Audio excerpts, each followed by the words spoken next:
Welcome everybody to Too Legit to Crit, a discussion show about tabletop role-playing games hosted by two men who deal an extra 2d12 disappointment damage.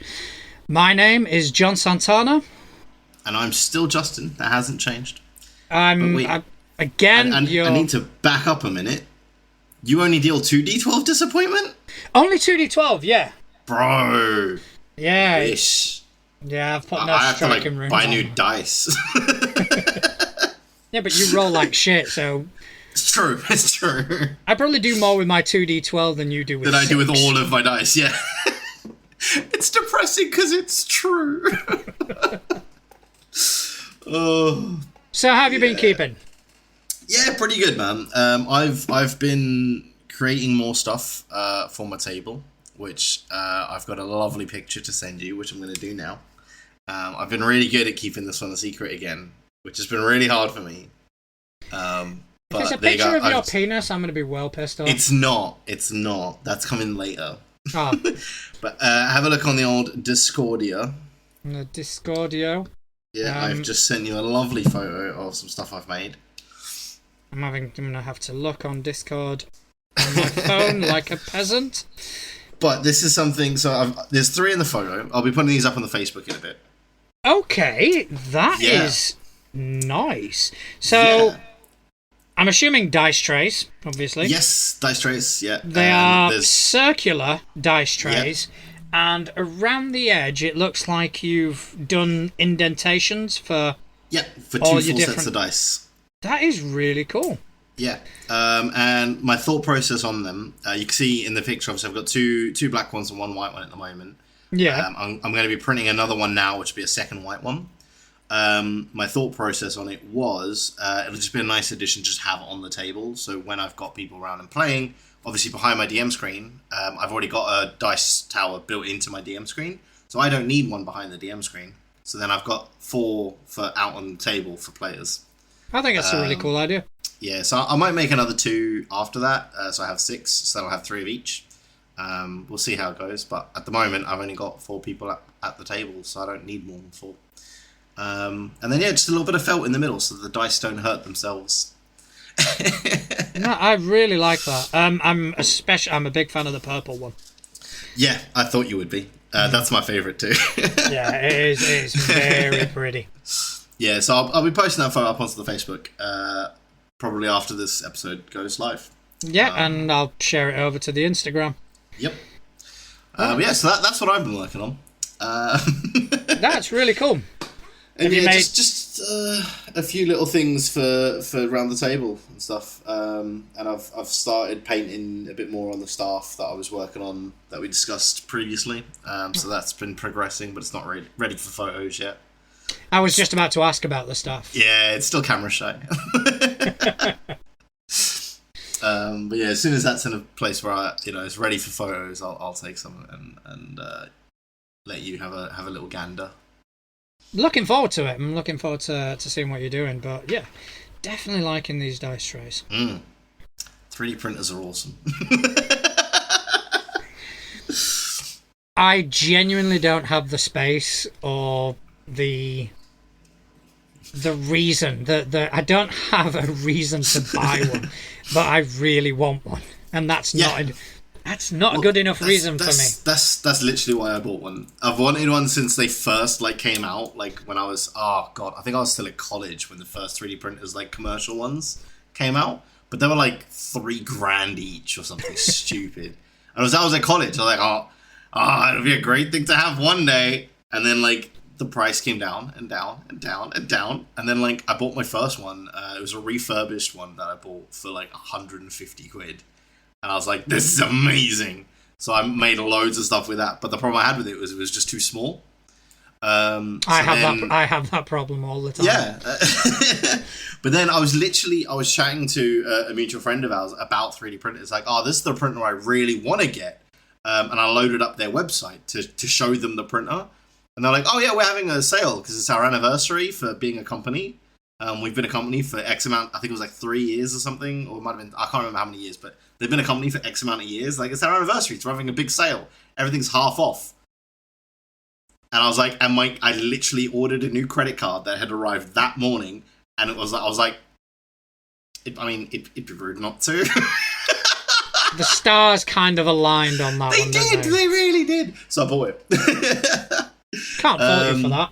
And honestly, it's been a game changer for me because like just the little detail and stuff that I've been able to, like all the little scatter stuff that I've been able to create has been awesome. Like the little bridges and all that little, sort of stuff. And yeah, it's been really cool.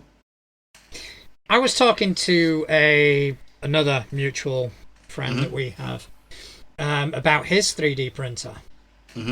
And his logic was, every time I build a character, I have to have a mini of that character. Yeah. So I was spending a fucking fortune on Hero Forge. So the initial cost, it was quite a large cost for the one he has. But in the long run, it's going to save him money. Oh, absolutely. And it's done the same for me because I not only print my characters, right? I'll print everybody at my tables. So all they have to do is go on somewhere like Hero Forge, or there's another one called Anvil, which is pretty good. There's a few sites like that, right, where you can design your own like mini. So they just go on there. All of them have an option where you can just buy the STL file, which is always a lot cheaper. So I think on Hero Forge it's like $7 or something to buy the STL file, as opposed to like the $40 to get it printed by them. So I'll buy the STL for mine. I'll get everybody at my table to buy the STL for theirs if they want one. I'll print them. It costs me like £1 to print all of them. So it's cost me like £8, but everybody at the table has a really nice mini that they can, go and paint how they envision their character being. And they've designed the mini as well. So it's not like a off the shelf one that they're like, yeah, okay, this is my character, but imagine him different. Yeah. I think that's always the problem I've had in the past. It's like you buy like the prefab minis for like D&D or whatever, right? And you're like, oh yeah, so I'm playing an elf bard, so you buy an elf bard, but it's not your elf bard. It's not how you pictured it. Whereas doing it through like Hero Forge or something similar, it always is, No, yeah, I mean, there's always that sort of suspension of disbelief, isn't there? I mean, I don't really mind because I'm happy to play with Lego pieces. It doesn't really bother me. But I think the closer you get to your actual character is when that starts to become a problem. So it's like, yeah, my character doesn't have a great sword. He's got a scythe. Yeah. Whereas if you were playing with gummy bears or something, you wouldn't give a shit. Yeah.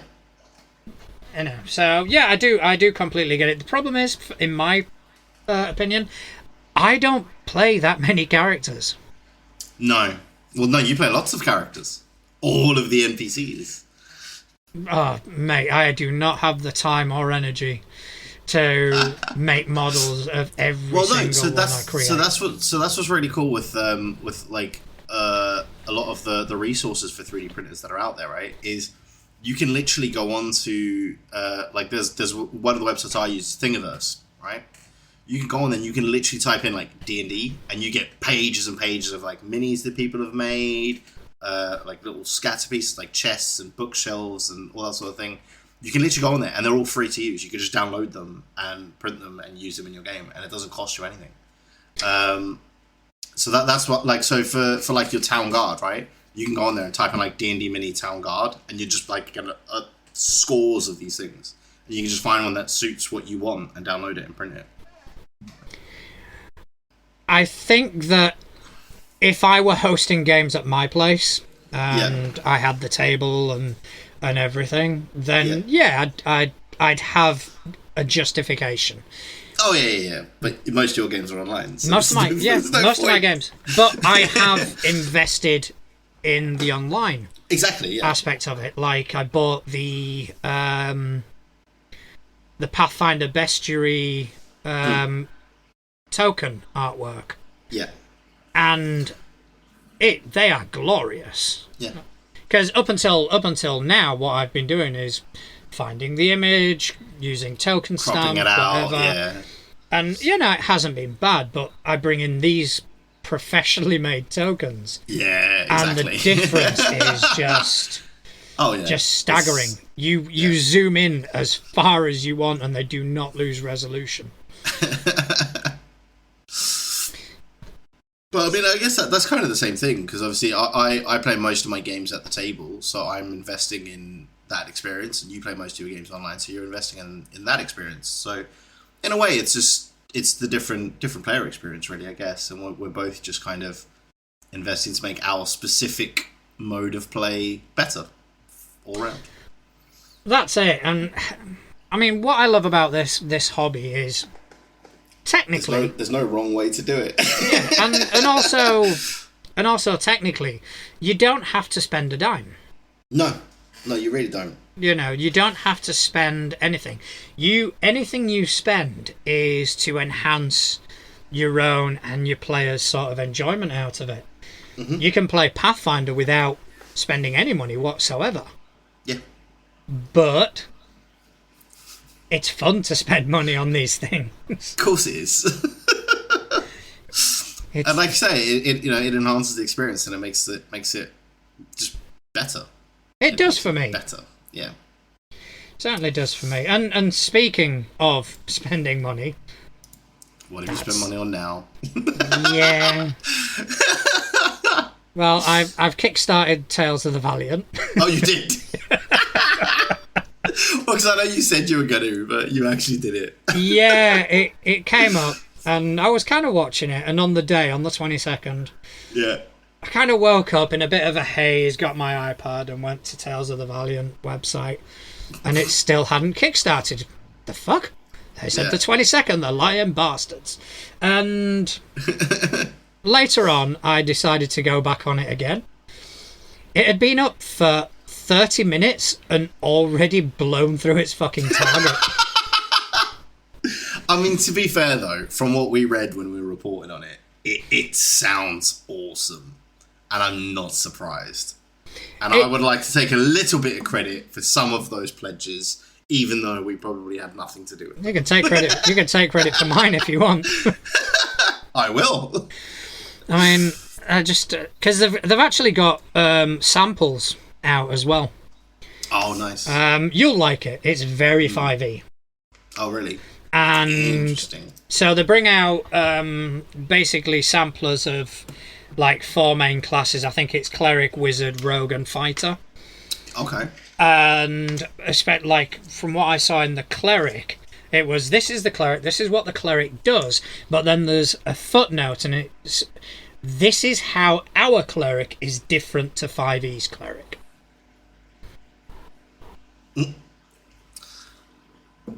So, okay, that's interesting.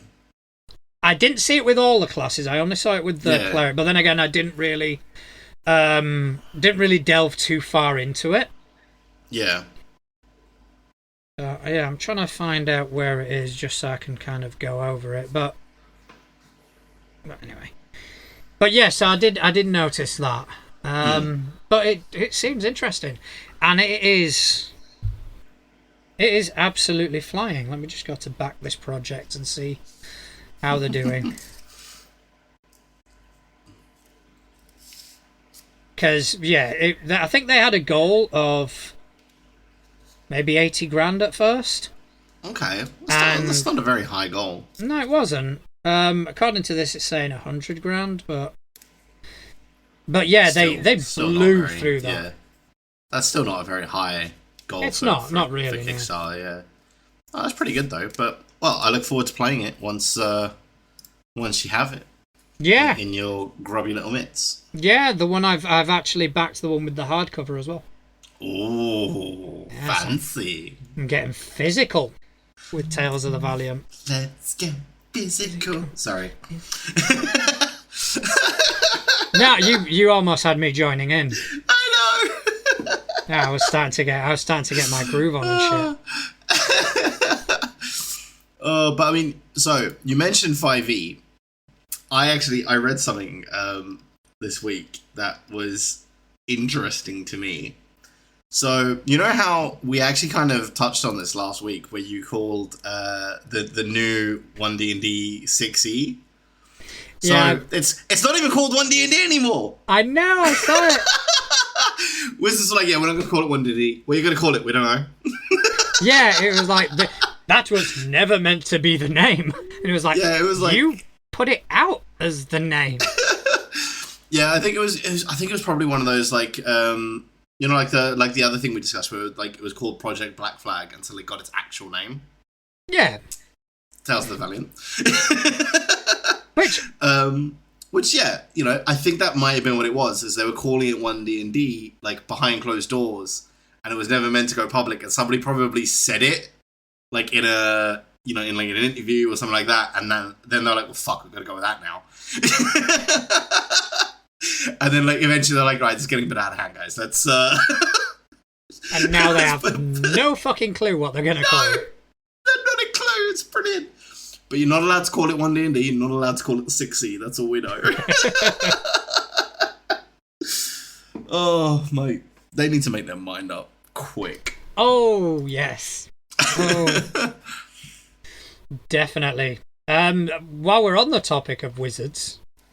Oh, God. What have they done now? What do you think about the price hike?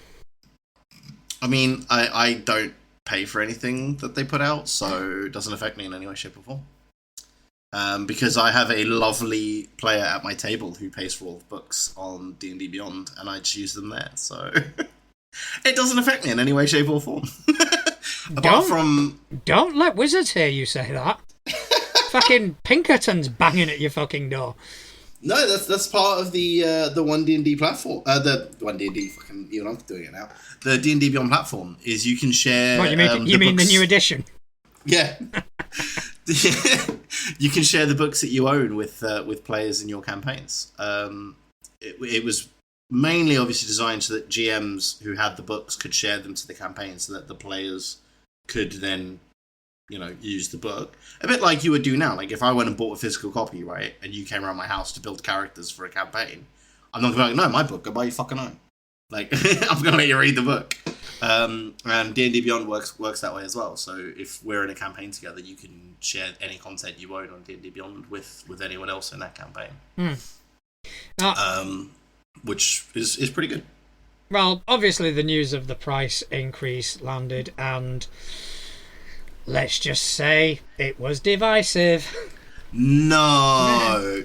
You mean once again change in this hobby space divided once people? Again, yeah. That doesn't sound right, mate. That does not sound right to me. I mean, as a consumer and one that doesn't play D&D, I look at the price that they've put out, and I've gone, oof, that's a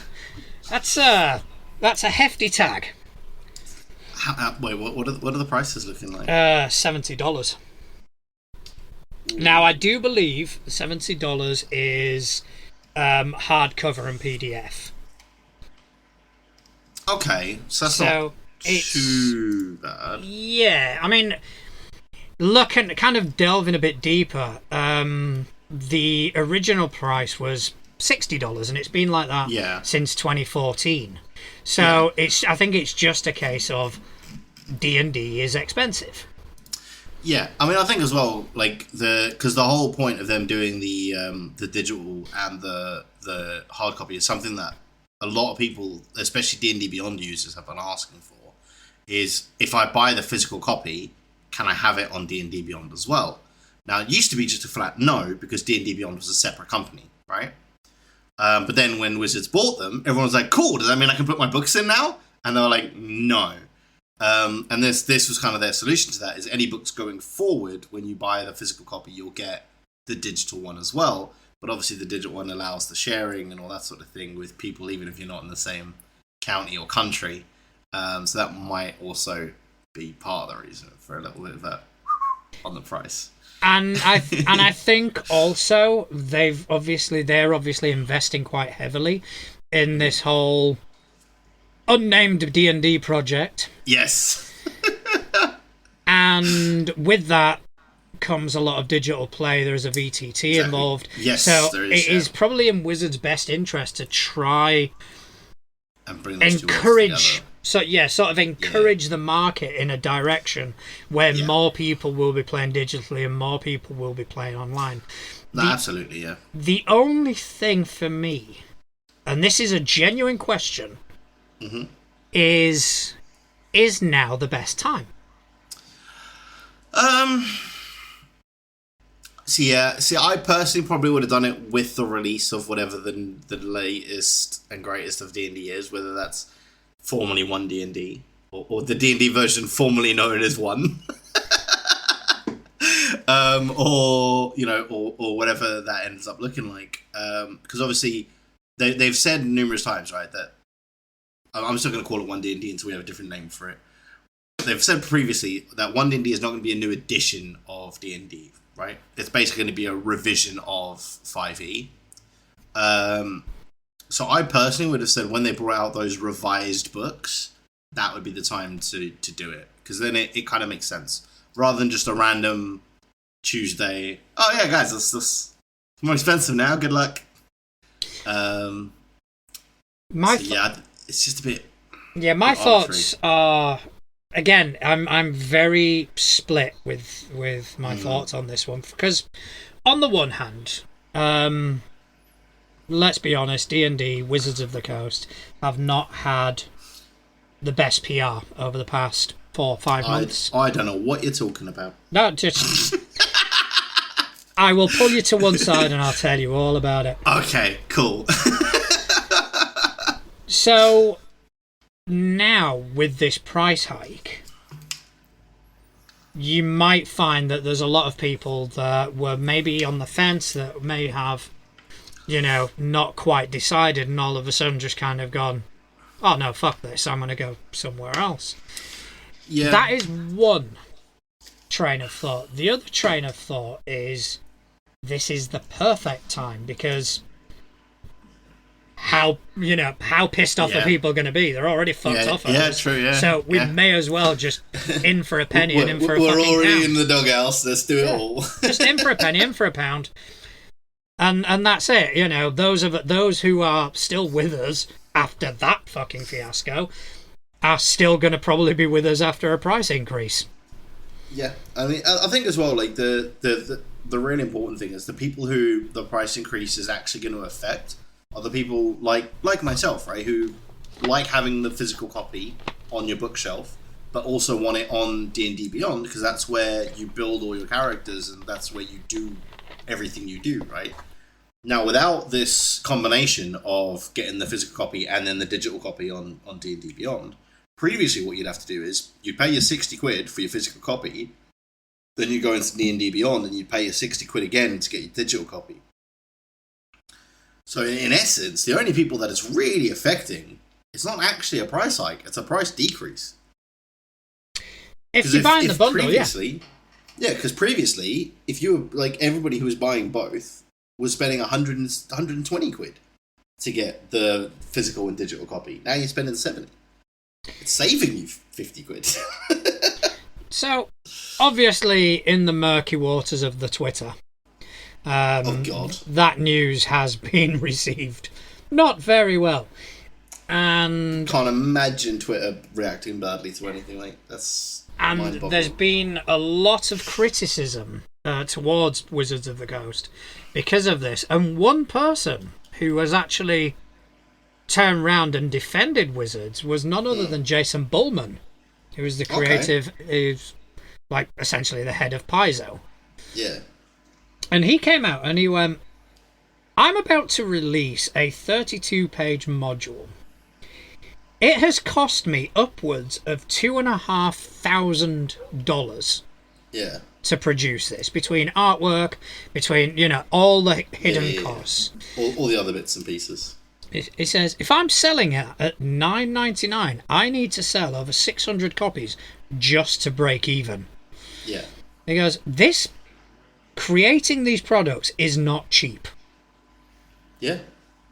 So, the Wizards have had some support from unlikely sources. Probably people that are more involved with the development and publication of these products, rather than the Joe Blogs on the street. Yeah.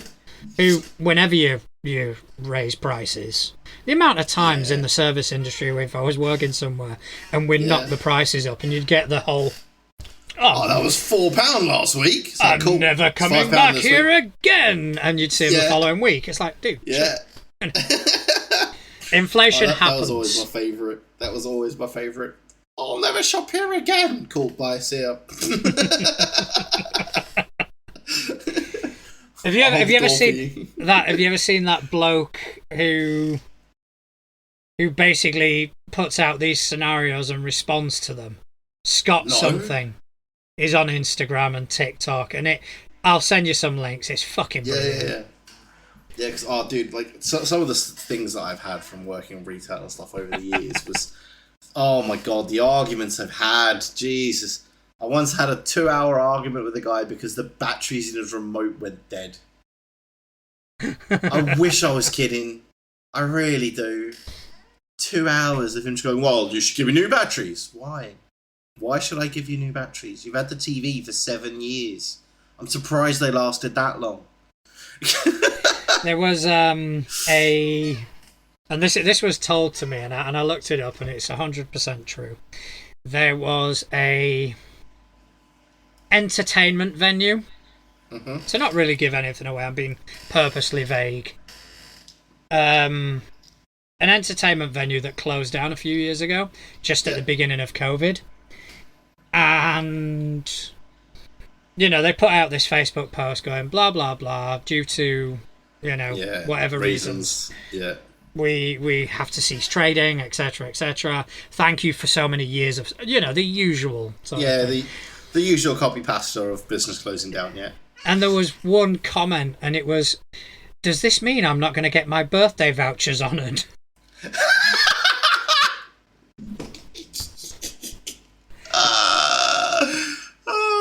That sounds about right. A mate of mine who was working there at the time of the closure just told me about it, and I just had to go on their Facebook feed and have a look. And it is fucking glorious. Oh my god.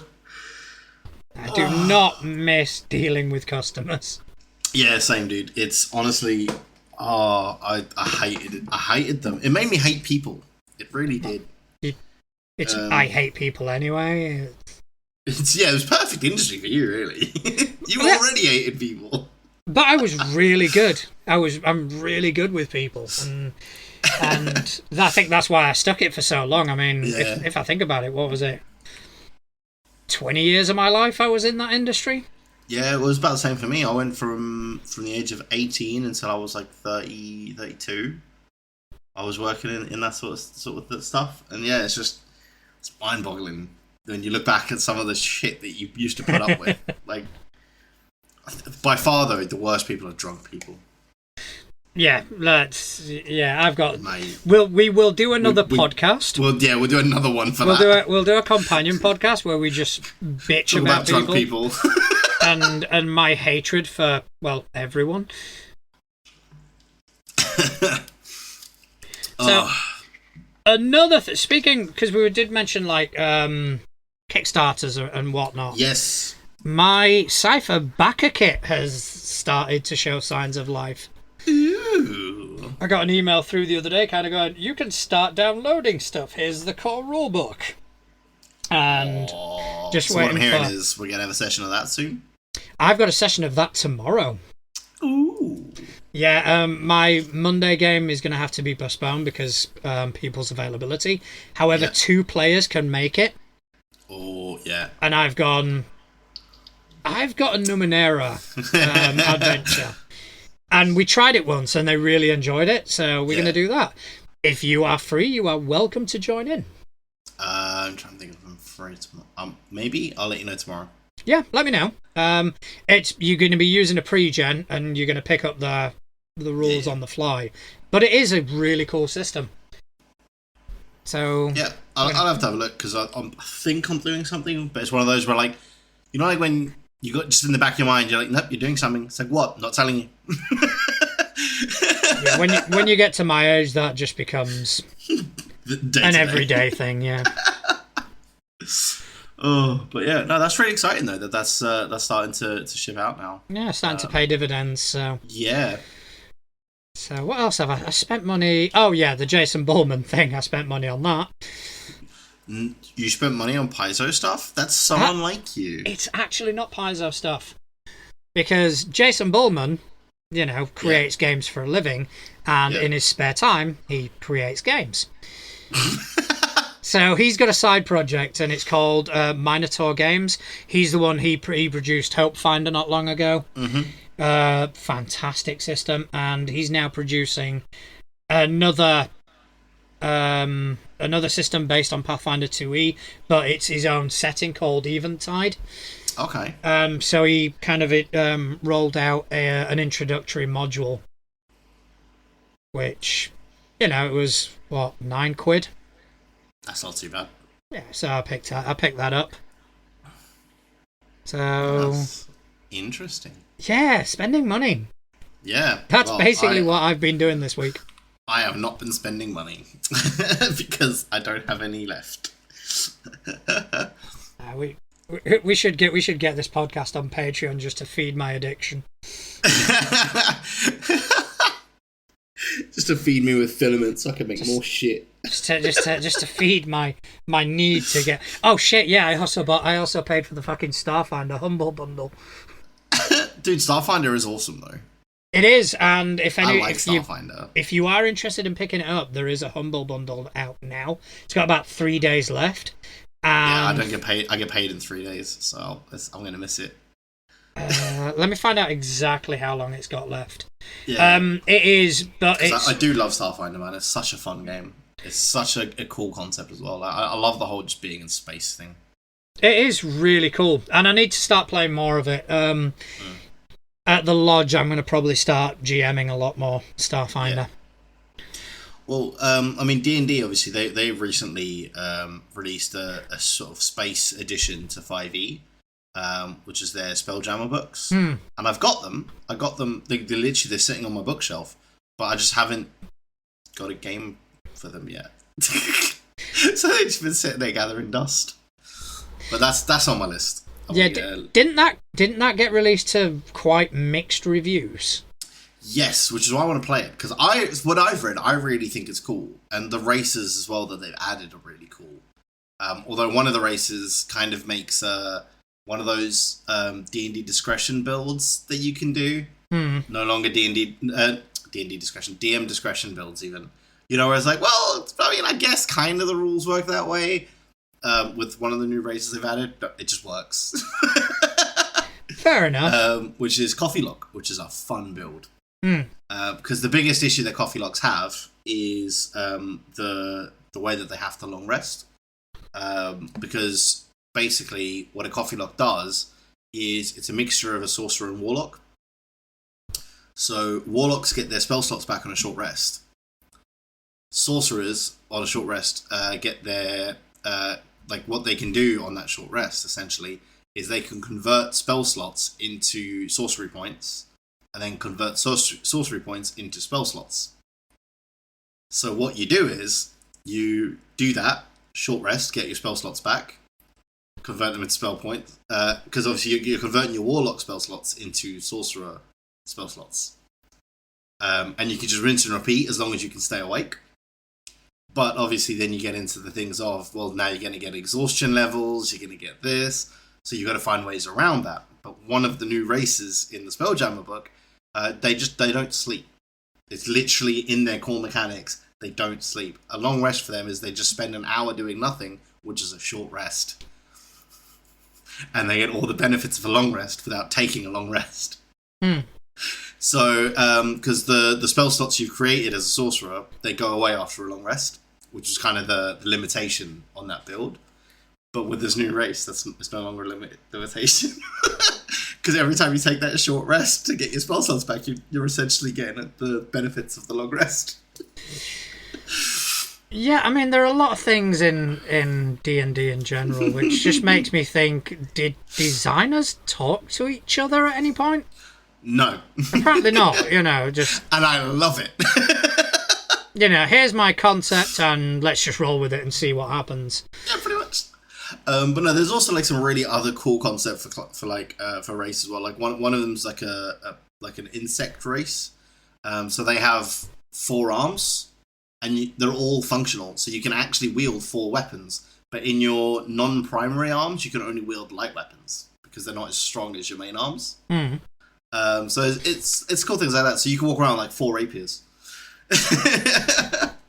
Yeah, I mean, You'd be the avatar of rapiers. fair enough. But yeah, like it's something that I really I bought the books when they came out, and I've not had a chance to play it yet, and it's been bugging me. So I need to get some players together for it. Well, I mean, because Starfinder I don't have that much experience in. I've played through like a 3-book AP. I've run a couple of society scenarios. I haven't really focused on running it. Yeah. But there's a lot coming out for it that just really seems interesting. There's because this weekend's been Paizo Con. Yeah. So there's Paizo news coming out of every fucking orifice. Yeah. And you know, they've been talking what's it called? Starfinder Enhanced. Do you remember Pathfinder Unchained? Rings a bell. Pathfinder Unchained was a book that they brought out about halfway into Pathfinder First Edition's life. And it was a revision of a few of the classes. Oh, so like one Pathfinder. But it wasn't a new edition. No, it wasn't a new edition. But yeah, so they kind of similar to what the remaster's going to be, I'm guessing. Yeah. So they brought out this Pathfinder Unchained, and it landed really well. Like, for example, the Rogue was always underwhelming until the Unchained Rogue came along. The same with the Unchained Barbarian. Then they fucked the Summoner for some reason. Because someone was broken. Yeah, I played an Unchained version, and I ruined that fucking game. Yeah, Summoner was broken. I built one summoner, I was like, oh, I only have to try to break this. Yeah, the original Summoner was nasty. It was so bad. But the Unchained one was a lot more nerfed, was a lot more balanced. Yeah. But even so, I mean, I had an Eidolon with an AC of 45 or something stupid. Fuck you. But the worst part was when I dismissed the Eidolon and just started fucking spamming summons. Yeah. I could Zerg rush any fucking encounter. And it was great. So that was Unchained, but also there was like a host of new rules in Unchained. The whole 3-action economy first appeared in Unchained. Oh, okay. But it just never kind of caught on. Yeah. So I'm thinking that's what they're doing with Starfinder Enhanced. They're kind of revising a lot of things, not bringing out a new edition. No new editions here. No new editions. No new editions. And this is not the new edition you were looking for. No, this is not the one. But yeah, so people are getting really excited for that. But the thing about what's released in Starfinder news in regards to Paizo Con is an AP, an adventure path, about mechs. Ooh. About piloting mechs. And the little kid inside me who was obsessed with fucking Voltron is going, yay! Yeah. Okay. I might have to give that a whirl. Yeah, so I think I'm going to have to start picking up more Starfinder duties at the lodge going forward. Starfinder is really fun, but I think for me, though, when it comes to a space game, I still default to Stars Without Number. And I don't know why. It's so fun. I've never played that, but for me, the default space game would be Traveller. Okay, I haven't played that. Traveller has probably one of the most interesting character creation mechanics that I've encountered. You can die during character creation. I love it. Because you have a life path. Yeah. So you basically select your class, you select all your selections, but then you can optionally kind of go, right, what age is this person going to be? Okay, he's going to be in his 20s. Right, okay, roll for your life path. And you roll that, and events happen. Yeah. Oh, so at some point you studied to become a doctor. And then once that's done, you've got the choice of, you can stop here, Or keep going. Or you can keep going, making your character older. Yeah. And then you roll again. And then you roll again. I ended up bringing like a middle-aged doctor who was a fucking millionaire. Love it. Who just everything went right for him during his life. You see, for me though, if it involves rolling, I'd be like, no, let's make him 20. Okay, roll for your life plan. Oh, you died in a house fire at the age of 16. Your character was a stillborn. Yeah. Honestly, that's the luck I would have. Oh, yeah, it's like, dude, like I hate that when it comes to rolling for those kind of things. Because again, the way I roll, I will roll the worst possible option at all times. Which is always fun to make you roll for stats. Yeah, I know. I always enjoy it. Oddly enough, stats I'm normally pretty good at. Rolling for stats is fine. I always get decent stats. It's everything beyond that. The game's like, we're going to give you a really cool, powerful character. Cool. Is he going to be useful? No. Nope. But what about, like, this... Like, I've got 20 and, like, 3 stats. Yep.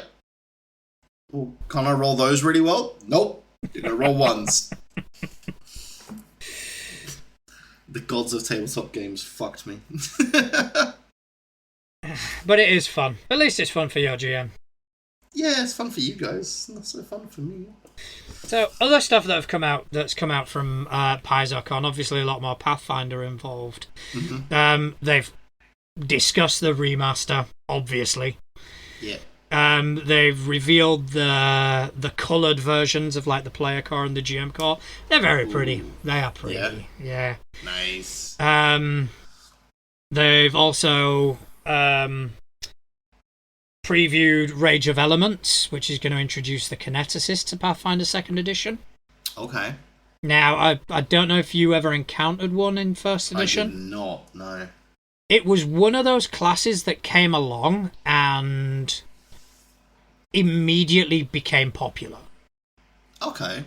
You know, it's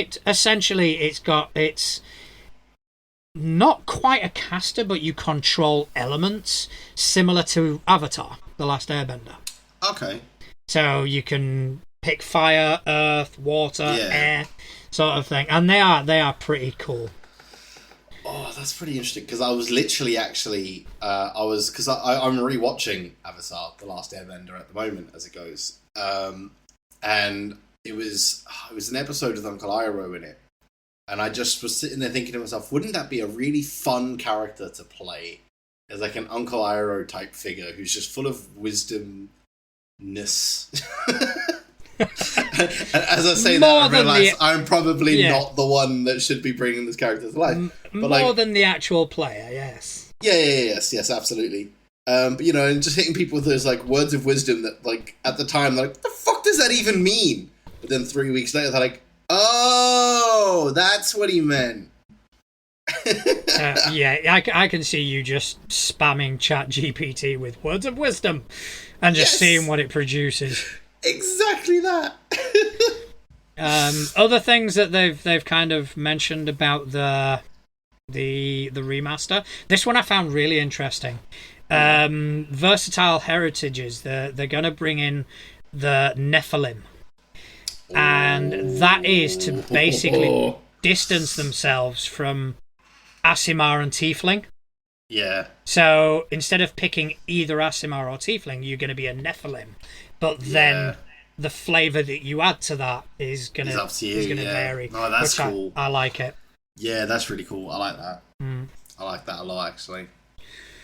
And yeah, a lot of other stuff. I haven't really dissected all the news, but there's so much to go through, and that'll probably be this week's task. It's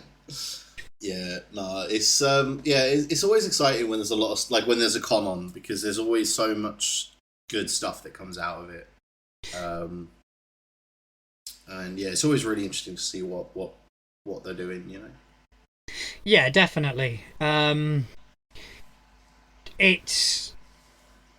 think that the whole OGL may have accelerated Paizo's plans, because it does feel like a lot of these reveals were meant to happen at Paizo Con. Yeah. But they've had to do it sooner. Oh, it's just been wise to do it sooner. Yeah.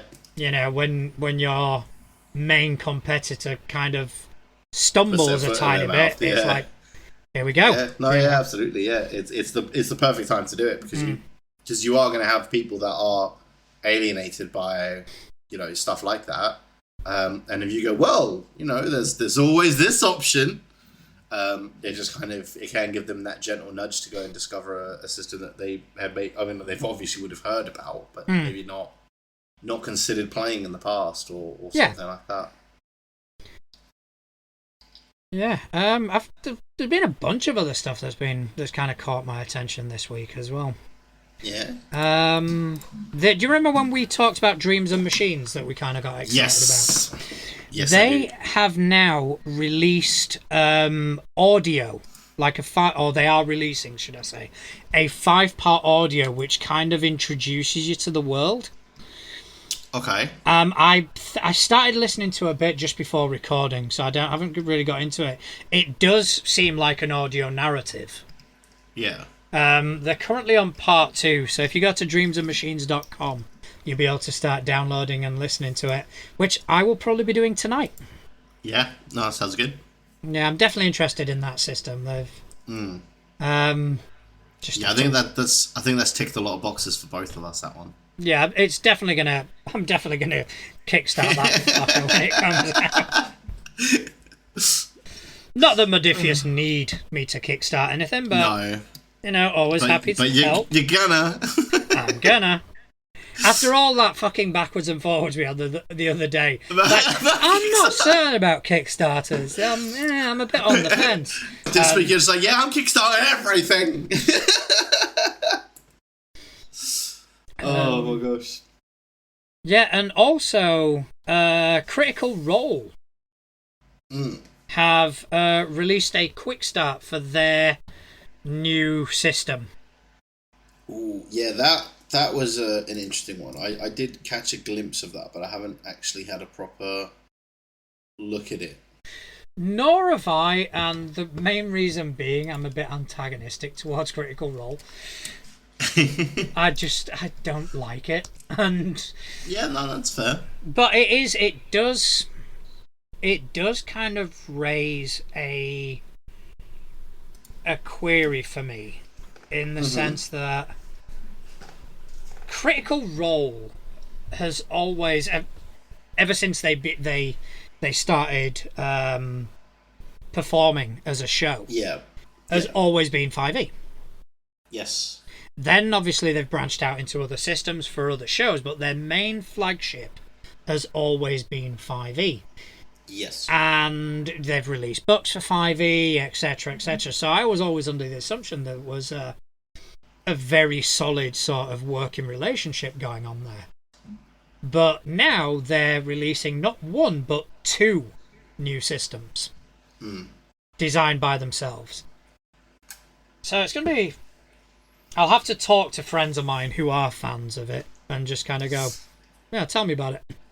Yeah, I think it's probably an element of to try and reach a wider audience rather than just the 5e people. Because obviously, if you don't like 5e as a system, right, which there are people out there like yourself who aren't big fans of the system, right, you're not going to really be interested to sit down for 4 hours to watch people play 5e. I kind of beg to differ because I do listen to the Adventure Zone. Yeah, but that's... Yeah, okay. And that's 5e. It's not the system that put me off Critical Role. Well, no, not yourself, but maybe others, wouldn't particularly want to sit down and listen to 4 hours of a system they don't like, right? Quite possibly. So it could be an attempt to maybe capture a few more, or a bit of a wider audience with a system that isn't, doesn't have the divisive reputation in the community already, because it is very much people either play 5e or Pathfinder, or like people do tend to kind of stick to whatever their core system is. I think is a safe way of saying that. Like for me, I started in Pathfinder, but then I started playing 5e. I really enjoyed 5e, and I've stuck with 5e since. Yourself, you start with Pathfinder, you kind of just stuck with Pathfinder all through. And I think, no matter what systems we experiment with, we still always come back to our safety system, right? And I think, like, for me, I would struggle to listen to a podcast, not podcast, that's the wrong, like a playthrough of a system that I wasn't a fan of, because I would find myself spending a lot of time while they were playing just going, well, that's a stupid rule, why does it work that way? It works this way in my system. You know what I mean? Yeah. So it could just be an attempt to negate that. I think it's probably a bit more basic than that. I just think it is Just a bought a 5e. wise... No, I think it's just a wise business move. Yeah. I mean, regardless of my feelings towards Critical Role, it is huge. The podcasts and the actual plays that I consume don't hold a candle to the following that it's got. So, No. It's a case of, okay, so right now we are publishing for this other company that will take a chunk of our profits. Yeah. What if we did our own? Yeah. Which that the moment that book hits, it's going to sell out. Oh, absolutely. Just because of the rabid just because fans. of the fans. Yeah. No, yeah, you're absolutely right. Yeah, I mean, that also is a very, very good business idea. Because rather than taking 50% of something, you're taking 100% of the same thing. Yeah. Which is always better. Well, 100% is always better than 50. Yeah. Unless it's 100% and nothing. Boom. That's my wise words for today. I'm all out. I'm done. We're gonna go lie down now. I did see something about the D&D publishing schedule. Oh? Yeah, basically I've got a list that. of... Yeah, so in August, they're bringing out Glory of the Giants. Ooh. Followed by the practically complete Guide to Dragons. Oh, no, on the same day. Guide to Dragons and Glory of Giants are coming out. Interesting. In September, you've got Phandelver and Below, the Shattered Obelisk. The Dragons book is interesting to me because they've recently released a book about that, like, made changes to the dragons and stuff in the system, because they had Fizzbands. I say recently. In reality, it was probably like a year or two ago now. But yeah, in the world of D&D, that's pretty recent. So I'll be intrigued to see what they do differently to the dragons in that book. Yeah. Going on to October, you've got Planescape: Adventures in the Multiverse. Ooh. Nope, sorry, that's not the actual fucking title. Apparently, it's Sigil and the Outlands.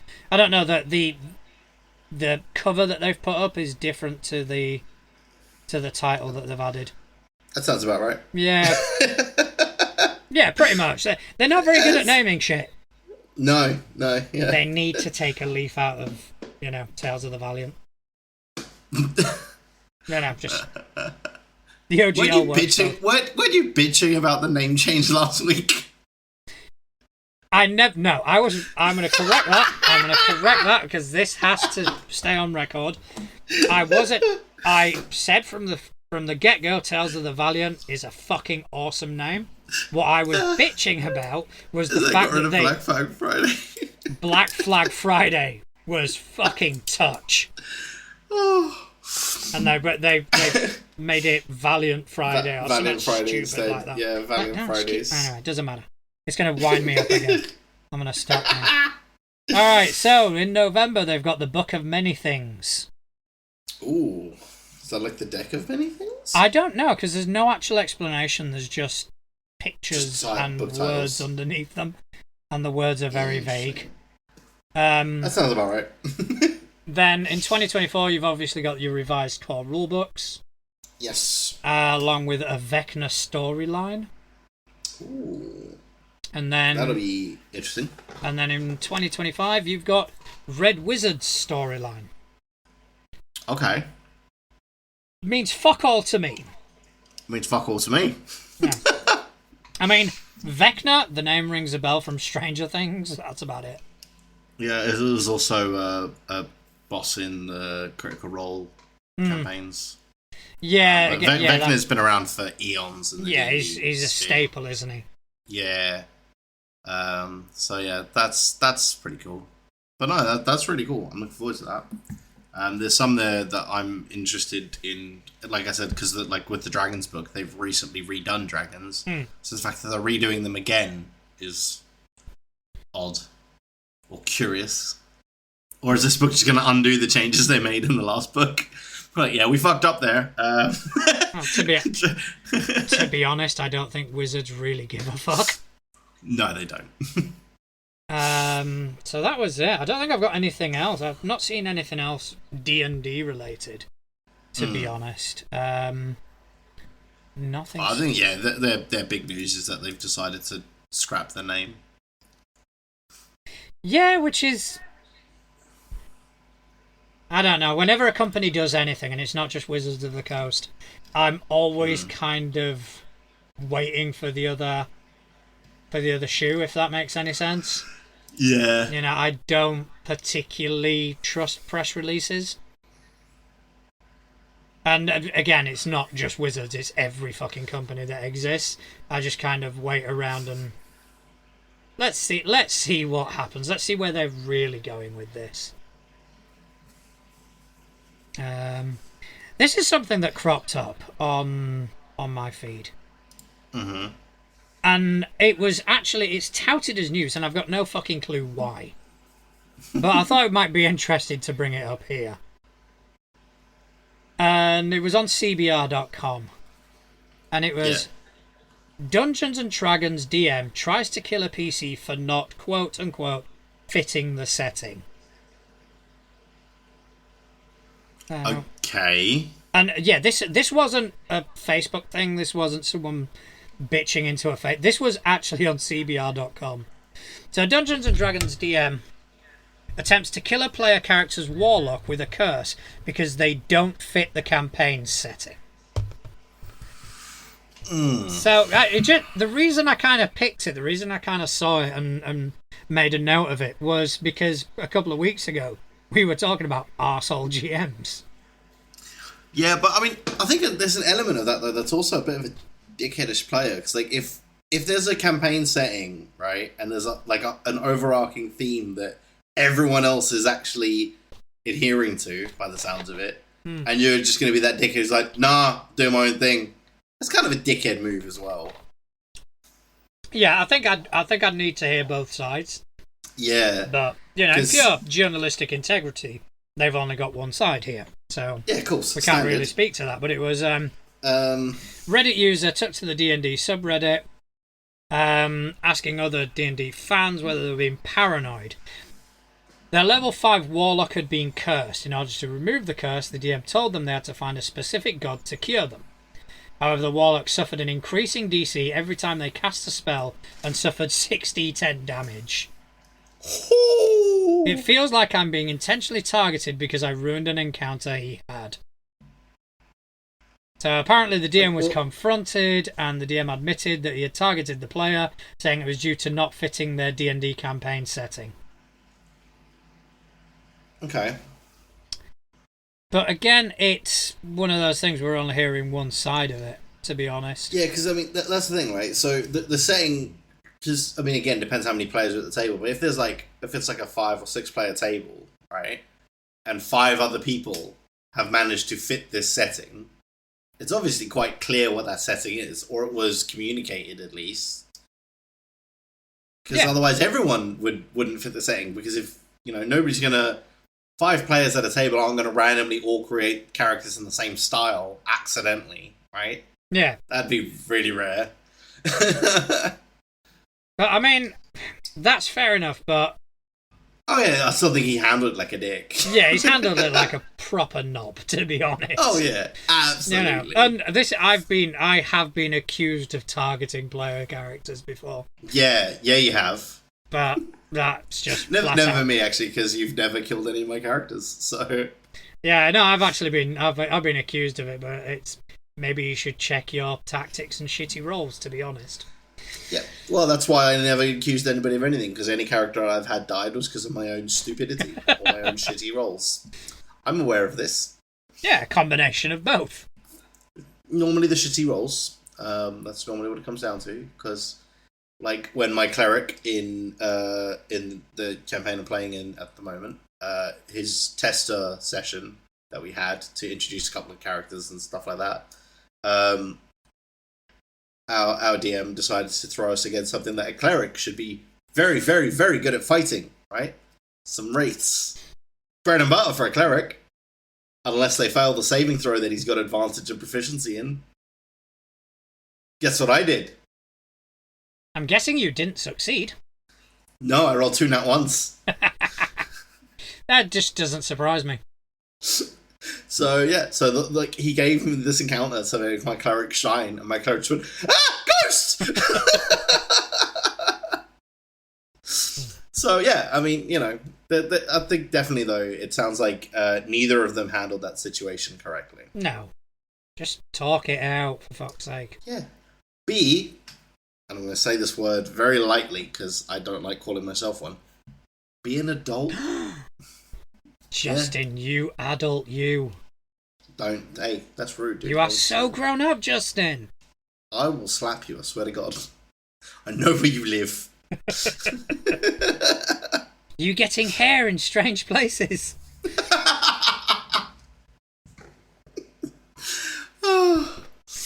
Oh yeah, the last thing I'm probably going to spend money on tonight. Pathfinder Nexus has finally released the beta of their character creation. Oh, okay. Thing. So, Pathfinder Nexus is, I think, a bunch of the original devs from D&D Beyond. Mm-hmm. They went ahead and created Demiplane, which is an attempt of a D&D Beyond type system, but for multiple role-playing games. So the Pathfinder one's called Pathfinder Nexus. I haven't invested yet, but I've been really, really tempted to. So I think tonight might be the night that I actually. They finally got you. They finally got you. Yeah, it's gonna cost me a small fucking fortune to get everything I've got onto Nexus, but I figure I can do it bit by bit. And just anything new that comes out, because you get the Nexus version and you get the PDF in Paizo as well. Yeah. So I'm going to buy the Paizo PDF regardless, so I may as well pay a bit more and get them both. Yeah. And the books in Nexus are presented very, very gloriously. You know, easier to read, easier to link. Yeah. Yeah, I think that's what I like about D&D Beyond as well, because it's the same sort of thing, right? So like if I wanted to look up a specific weapon and stuff, they've literally got a database of all of the magic weapons, the magic artifacts, and all that sort of thing. So rather than having to try and go, oh fuck, what book was that in? Like, I could just type in like this item and it pulls it up, and then I can add it to my character sheet as well, which is quite nice.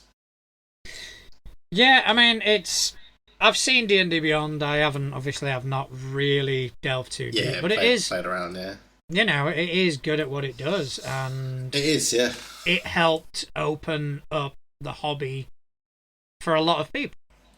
Yes, definitely, especially with during lockdown and stuff as well. Yeah. So yeah, I'm a big fan of Pathfinder Nexus, and yeah, I think that's gonna. Tonight's the night. Yeah, tonight's the night. I'm gonna lose my Pathfinder Nexus virginity. Oh, it's a special night. It is a special night. I hope it doesn't disappoint. And I hope it's not over too quickly. Which it will be. It will be. Yeah, it will be. So, should we take a trip to the couch? Should we go to Couch's corner? Yeah, let's go have a seat on the couch. And let's go see what he's got for us today. Yeah, see his attempt at getting us to fight this week. Yes. Okay, so Couch, thanks again, thanks for your support, Couch. In regards to role-playing in any system, do you find that trying to play a truly evil or truly good character to be a challenge? And in brackets, I understand the new rules for some systems are removing this mechanic so the roleplay then becomes your own. On the flip side, how do you deal with a truly good/evil roleplayer? Example, planning city approach, encounter approach. As you know, they will try something that isn't just combat sometimes. I mean, I've never had a problem role-playing an evil character. Truly good characters I sometimes struggle with. Because there's always that little voice in my head that's like, yeah, but you could do it. So I struggle with truly good characters. Truly evil characters I find a lot easier to roleplay because you don't have to be truly evil all the time, right? It's just at a moment that benefits you greatest. Yeah. Because let's be honest, like true evil don't even like if you take some of the worst evil that's ever existed in the world, there was still good that came out of them on occasion. I'm gonna be careful with what we say, but yeah, carry on. No, I am being very careful what I say. But like there was at some point something good that came from what happened, right? So you can go and save the kid from, the ogre that took him, right? But if you kill the ogre that you didn't necessarily have to kill, just so you go back there later and get all this stuff, that's still pretty evil thing to do, because if the ogre wasn't there and you wait around to kill him, you don't have to do that. Yeah, I think a lot of the problem, and Couch actually did highlight it in the question, that it comes down to the alignment system. Yeah. You create your character, you give him an alignment, and you play your character, and that doesn't always sync up with the alignment. Case in point, a game I ran, the Skulls and Shackles game I ran. Guess who was playing the evil character? That was Couch. Oh. Yeah. Couch was playing an evil... That was after I left him. Possibly? No, he was there from the beginning. Was he? Yeah. His character was an evil character. And he played it brilliantly. He did play it brilliantly, yeah, but... I would agree, because I didn't even realise. But further into the campaign, and this was after you left, kind of when we veered off and I began my homebrew with that campaign, he made some choices. I kind of purposely gave him some ethical choices. Yeah. And I didn't make it obvious, but I presented him with scenarios that would force him to choose. And some choices he made, I had a discussion with him afterwards and said, I think we're going to change your alignment. Yeah. We're going to have a shift because you made this decision. That was not a chaotic evil choice. Yeah. So I said, might bump you up to maybe neutral evil or even lawful evil, because he did have a code. He's still following a code, yeah. And I think it all depends on the player. Because whatever action I would do as a character, I would have to be able to justify it. Yeah. Even if that action was quote unquote evil, I'd actually find a way to make it logical, at least to have an argument.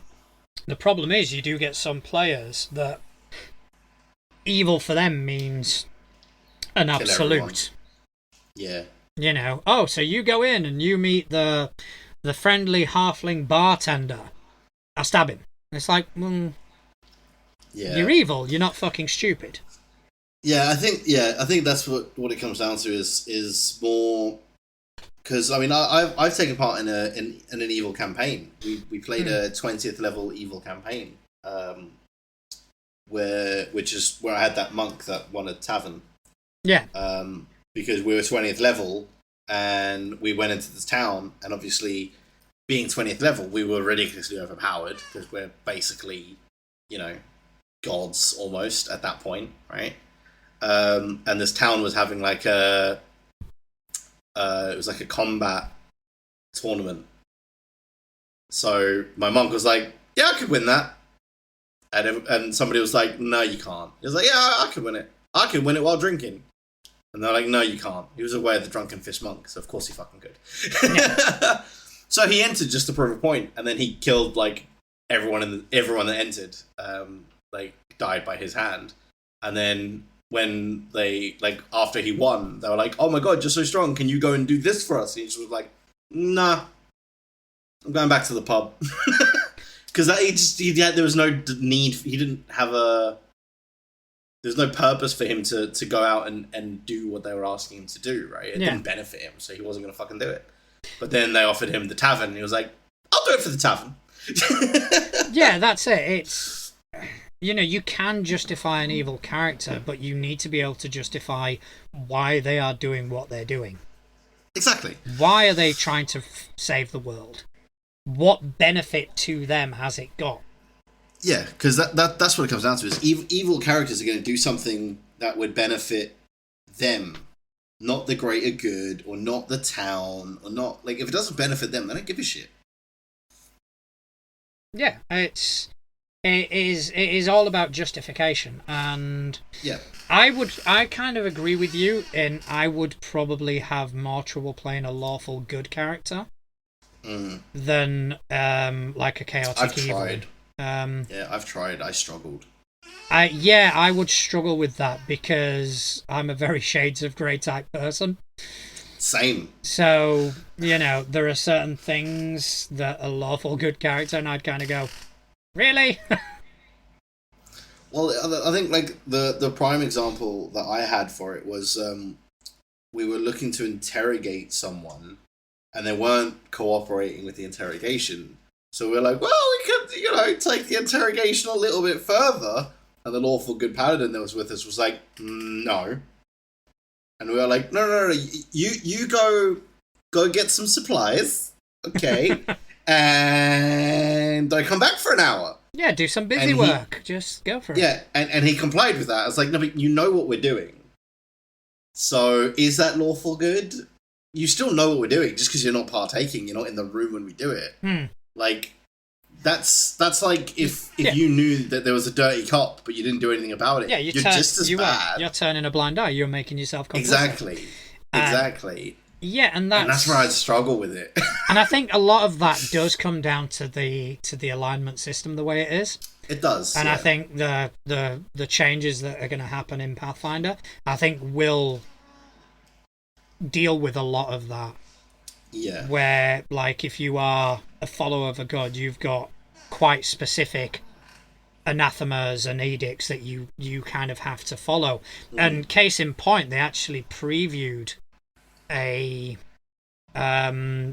some of the edicts and anathemas for some of for an ancestry, just to kind of give people an idea of what it's going to look like. And the example that they brought out was the dwarf.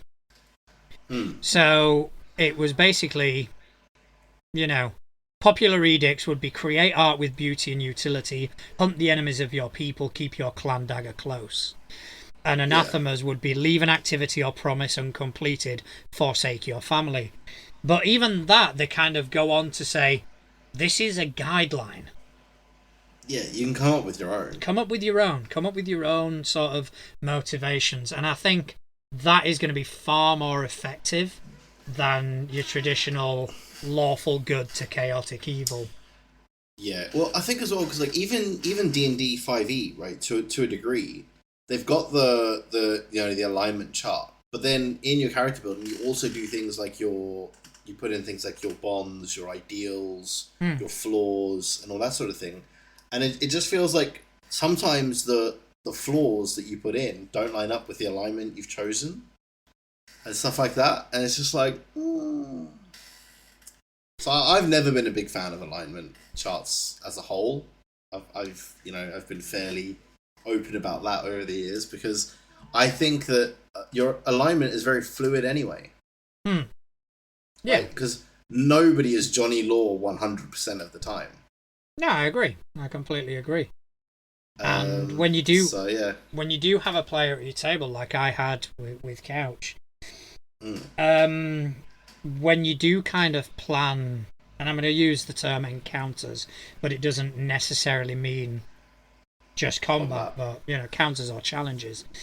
Yeah. I don't necessarily plan any different. Yeah. But what I do kind of prepare for are consequences.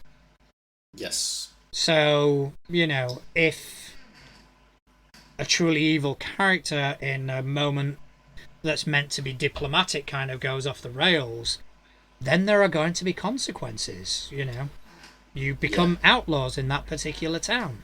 People are looking for you. They send people after you. Yeah. So, like any sort of character choice, there has to be consequence. There has to be... You have to show how your choices, the player's choices as characters affects the world around them. Yeah, I think that's exactly it. That's exactly what I say is the choice reflected in the world. Because if you don't have that, then there's no real consequence, and you can just do whatever you want. And at that point, what's the point? Yeah, exactly. I think Scott was very permissive with us in our first game because we did some.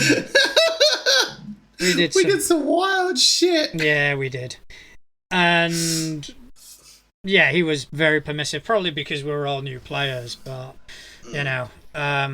so many years GMing, and I've kind of seen just how permissive he was, and it's like I would not put up with that shit. No, the secret chat that we had that he wasn't in. Because the GM didn't speak giant. That was the whole fucking logic. Yeah, because we all spoke giant. He doesn't speak giant, so he can't read it. Yeah, bless him. Good old Scott. We'll have to get him on again sometime. Yeah, definitely. To slag us off. But we definitely need to get Couch on. Yes, we do. Yeah, people. I think people need to meet Couch. Yes. And he can come on and he can ask us his question in person. I'll start reaching out to him and see when he's available. Oh, I can go get him. He literally lives across the road. That is a fair point. You guys live very close to each other. Just go knock on his door. I can literally go get him. What are you up to? Prick. Right, come round to mine. Get another microphone set up and... Alright, so I do believe that's about all we've got time for. I believe you are correct, sir. I think it's, I've enjoyed myself. Me too. It's been awesome chatting to you, as always. I would agree with that. It has been awesome chatting to me. Do you wanna tell the people where they can find you on the interwebs? I shall tell them. So I can be found at Just an Accurate TV over on Twitch and on the Instagrams and on the YouTubes. And that is where I reside online, and obviously within our own Facebook group. You can find me there as well now. Yeah. As for me, you can find me at Natural Juan on most of the social media sites, Twitter, Instagram, Mastodon. I'm always on there posting shit, trying to annoy people, but that's just me in a nutshell. I want to thank everyone for tuning in and once again taking time out of your busy days just to go ahead and listen to us. If you like what you hear, please leave us a rating, leave us a comment, give us some feedback. Any ratings we get is just going to help us grow and help us reach more people. If you are in the South End area, southeast of Essex, southeast of England in Essex. There is a lodge meet at Gamers Nexus in Hadley next weekend. We've got a couple of games running, which should be quite interesting. Feel free to find us on Warhorn and sign up. Other than that, I just want to thank everyone. Thank you, Justin, for spending some time with me. Thank you, Couch, for writing another in with great a question. Yeah. And thank you to everyone for listening. Good night.